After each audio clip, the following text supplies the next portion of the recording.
নাগাল্যান্ডের ডজুকো ভ্যালিতে নিখোঁজ থাকার প্রায় এক মাস পর তরুণ ব্লগার প্রণব দাসের মৃতদেহ উদ্ধারের ঘটনা শুধু একটি ব্যক্তিগত ট্র্যাজেডি নয়, বরং পাহাড়ি পর্যটন, পর্যটকদের নিরাপত্তা এবং উদ্ধার ব্যবস্থার কার্যকারিতা নিয়ে তুলে দিয়েছে একাধিক গুরুতর প্রশ্ন। গত 4 জানুয়ারি নাগাল্যান্ডের ডজুকো ভ্যালি ভ্রমণে গিয়ে নিখোঁজ হন প্রণব দাস। ভিসেমা গ্রামের ডজুকো টিকিট কাউন্টারে তাকে শেষবার দেখা গেলেও এরপর তার গতিবিধি সম্পর্কে সামনে আসেনি কোনো নির্ভরযোগ্য তথ্য। যোগাযোগ বিচ্ছিন্ন হওয়ার পর দীর্ঘ সময় ধরে কোনো সুনির্দিষ্ট তথ্য বা অগ্রগতির খবর তারা পায়নি বলে দাবি করেছে পরিবার। এখানে যাওয়ার পর গতকালকে পরশুদিন রওনা দিয়েছিলাম 12টার সময়। তো এখানে গতকালকে সকাল 7:30টায় গিয়ে পৌঁছেছি। তারপর ওইখানে গিয়ে প্রথমে আমরা ওই জুকোবিলি যে আর কুইমার যে পিএস রেখেছি, তারপর ওইখানে গিয়ে তারপর থানার সঙ্গে আগে কথা বলেছিলাম। তারপর এখানে যাওয়ার পর বুড়িরা তারা ওইখানে ফ্রিজিং করে রেখেছিল থানার মধ্যে আর কি। তো ওইখানে গিয়ে তারপর আমরা কথাবার্তা বলেছি ওদের সাথে। সব ছিল এর মধ্যে। আর তারপর আমাদের দেখানোর সুযোগ দিয়েছে। তারপর দেখে আমরা ওইখান থেকে আবার বেরিয়ে আসলাম। তারপর ওরা কাগজপত্র লিখে তারপর পোস্টমর্টমের জন্য দেখার পর আপনাদের ধারণাটা কী হয়েছে? ধারণাটা হয়েছে যে অ্যাকচুয়ালি প্রথম তো মানে সঠিকটা বলা যায় না। তো পরে আমরা আমরা আইডিয়া ছিল যে পোস্টমর্টমের পরে কিছু একটা পাওয়া যাবে। তো পোস্টমর্টম করেছে। তারপর পোস্টমর্টম করার পরে রিপোর্ট এসছে যে রিপোর্ট ঠান্ডা আর খাওয়ার অভাবে হয়তো অনেক দিন হয়ে গেছে। বডিটা কতদিন পরে পেয়েছেন? 1 মাস 12 দিন। 1 মাস 12 দিন পরে পাওয়া গেছে। নাম কি? প্রণব দাস।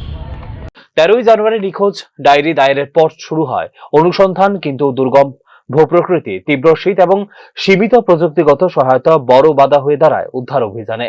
যদিও স্থানীয় যুব সংগঠন এবং স্বেচ্ছাসেবকদের সক্রিয় ভূমিকা প্রশংসনীয়, তবুও পর্যটন মরশুমে এমন একটি জনপ্রিয় ট্রেকিং স্পটে পর্যাপ্ত নজরদারি, ট্রেকার রেজিস্ট্রেশন ও রিয়েল টাইম ট্র্যাকিং ব্যবস্থা কেন ছিল না তা নিয়ে উঠেছে প্রশ্ন।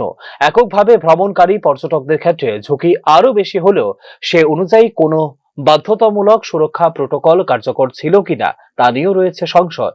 6 ফেব্রুয়ারি হেলিপ্যাড সংলগ্ন নদীর ধারে প্রণব দাসের মৃতদেহ উদ্ধার হওয়া জন্ম দিয়েছে আরো বড় প্রশ্ন।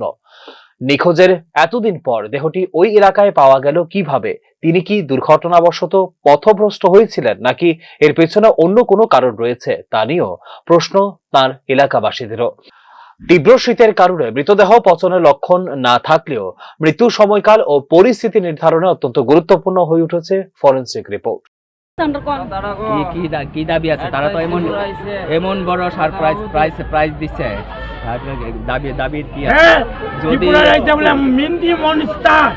যদি একটু অনুগ্রহ করতো 4 তারিখ থেকে আমি কতখানি দৌড়াদৌড়ি করতে এখন যদি একটু দূর যদি তারা সাহায্য করতো তাহলে ছেলেটা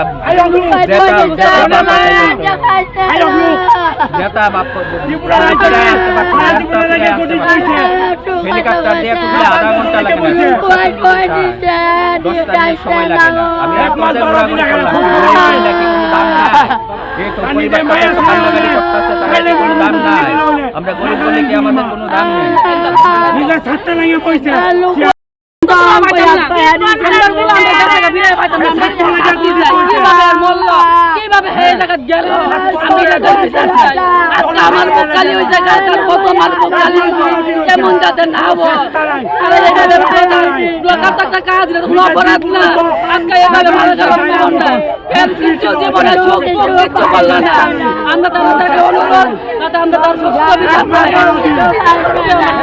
এই ঘটনায় সবচেয়ে বড় উদ্বেগের বিষয় হলো দুর্গম পর্যটন এলাকায় কোনো পর্যটক নিখোঁজ হলে প্রায় 24 থেকে 48 ঘন্টার মধ্যে যে তৎপরতা প্রয়োজন তা দ্রুত ও সমন্বিতভাবে করা হয়নি বলে অভিযোগ সংশ্লিষ্ট পরিবারের। উদ্ধার অভিযানে বিলম্ব হলে প্রাণ রক্ষা অসম্ভব হয়ে পড়ে। নতুন করে সামনে এসেছে এই বাস্তবতাও। প্রণব দাসের পরিবারের দাবি, এই ঘটনা পূর্ণাঙ্গ, স্বচ্ছ ও নিরপেক্ষ তদন্ত ছাড়া সামনে আসবে না প্রকৃত সত্য। সব মিলিয়ে প্রণব দাসের মৃত্যু শুধুমাত্র একটি দুর্ঘটনা নাকি ব্যবস্থাগত গাফিলতির ফল তা নির্ধারণ করবে সঠিক তদন্ত। Bureau report, news now.